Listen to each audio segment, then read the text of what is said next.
মঞ্চ, নাটক ও সিনেমায় অভিনয় করে দর্শকদের মন জয় করেছেন রুনা খান।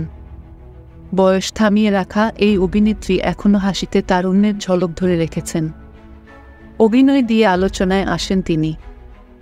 সম্প্রতি সামাজিক যোগাযোগ মাধ্যমে এই অভিনেত্রী আবারও নতুন চমক নিয়ে এলেন। তার মতে চুল কাটার ধরন, ফ্যাশন এবং লাইফস্টাইলের একটি গুরুত্বপূর্ণ অংশ। চুল নিয়ে তার বাড়তি রকমের মনোযোগ রয়েছে, তাই নিজের চুল নিজেই কাটতেন।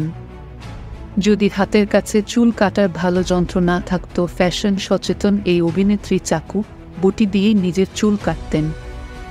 ছোটবেলা থেকেই তার এই অভ্যস্ততা বর্তমানেও বলবৎ। এ প্রসঙ্গে তিনি বলেন, নিজের চুল নিজের হাতে কাটা আমার পুরনো অভ্যাস।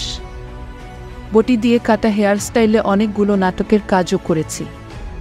এদেশে নারীরা ইচ্ছামতো কিছু করতে পারেন না, আমিও পারি না। তবে এই যে আমার চুল আমি কাটব যখন ইচ্ছা তখন, বটি, কাঁচি, চাকু যা ইচ্ছে তা দিয়ে। নারী হয়ে অনেক কিছু না পারার ব্যর্থতা এই ইচ্ছা পূরণের মাধ্যমে ভুলে থাকি, আনন্দ পাই। তিনি মাঝে মাঝে ফটোশুটে অংশ নেন এবং পোশাক ও স্টাইল দিয়ে নজরে আসেন। ফ্যাশন ও জীবনবোধ নিয়ে কথা বলে তিনি বরাবরই আলোচনায় এসেছেন।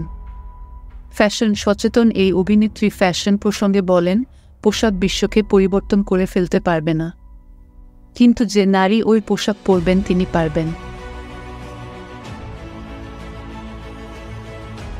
টেলিভিশন নাটকে অভিনয়ের মধ্য দিয়ে রুনা খানের অভিনয় জীবন শুরু। 2017 সালে হালদা চলচ্চিত্রে অভিনয় করে শ্রেষ্ঠ পার্শ্ব অভিনেত্রী বিভাগে জাতীয় চলচ্চিত্র পুরস্কার ও বাদশাহ পুরস্কার অর্জন করেন তিনি।